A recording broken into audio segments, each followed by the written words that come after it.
So what's up guys, it's Jake here and this is the 19th episode of the Newcastle United career mode in FIFA 16, and early on we started with a pretty bad news. A couple of our players has been injured. Remy Cabella is out for 2 months and Ami has been out for 4 weeks, so we lose a couple of our crucial players here and ahead of this derby game against Sunderland. And as you can see there, we're just shy of the top 6 and Sunderland are really fighting for relegation with just 3 points from 6 games. And the reason for that is their worst defense in the Barclays Premier League, and we have got the best defense in the Barclays Premier League is just 2 goals conceded. So this is Sunderland's lineup. They've got a very decent lineup, and Jermaine Defoe could be one of the men to mark out in this game. So, and regarding our team lineup, we got Thorwin playing for the injured Remy Cabella, and apart from that, it is a pretty much my first team lineup here, and trying to get 3 points of the weekend Sunderland. And early on here, we get a break from Sissoko passing out to Remy, but that was a great slide tackle from them.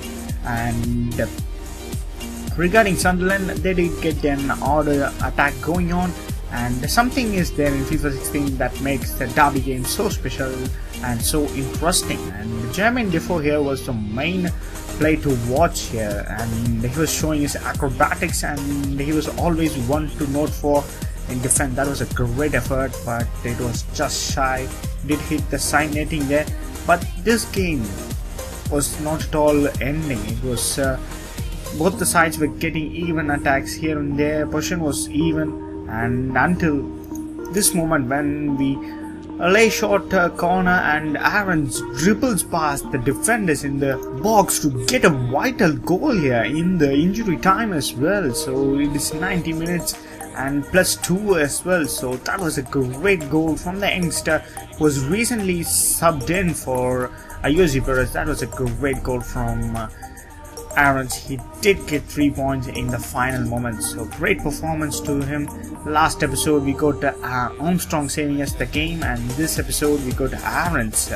So great performance from the young lads. And moving into this next game in the Euro League against FC Vaduz, and this is a group table. We should be comfortably getting through this group with no problems. And regarding our team lineup, we got apart from our goalkeeper and Rolando Aarons, we got our first team here. Aarons, he's been promoted for his good work in the last game. So this game was very different to the previous one.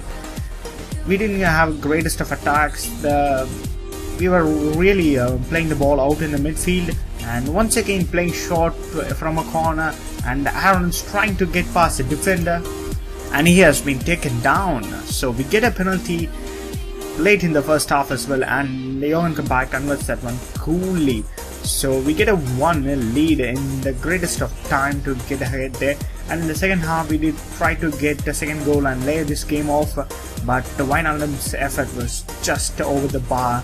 And once again very late in the game, we lay out to Mitrovic, who was recently brought in, but Wijnaldum's pass didn't find Sissoko in time, so unfortunately we couldn't get the second goal. So 1-0 victory is a very comfortable victory, I felt, and we had lots of chances, but the finishing wasn't on the mark there. So moving into the final game of this episode against Swansea City. So we're still unbeaten in the league apart from that season opener against Nottingham Forest where we lost 2-1.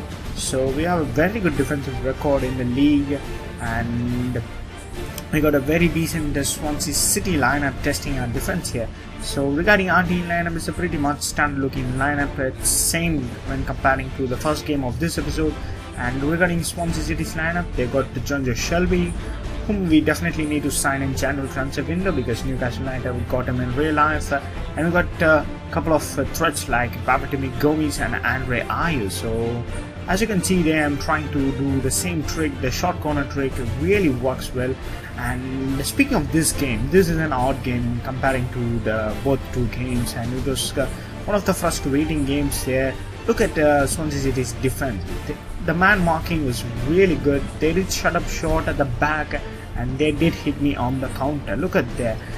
two or three players converging into my player, and the defensive shape was great. And speaking of the counter attack, this was a counter attack and a great header from Babatemi Gomes to put them 1-0 in the lead. So unfortunately we do concede a goal there. It was a shabby defending from our defender. Look at that. Chancel Member had barely even jumped to get a header. That was disappointing from Member.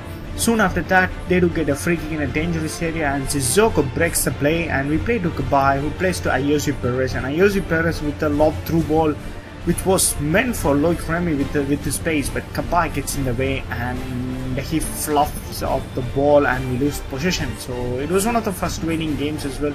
And another effort from Sissoko, and Loic Remy missed a sitter at near post, and initial effort from Sissoko was off the bar, and Remy should have done more with that. And in the second half we do get a free kick from Yohan Kabai, which was just inches off, and we do have a great conversion rate at the free kick in the first season, but not so in the second season.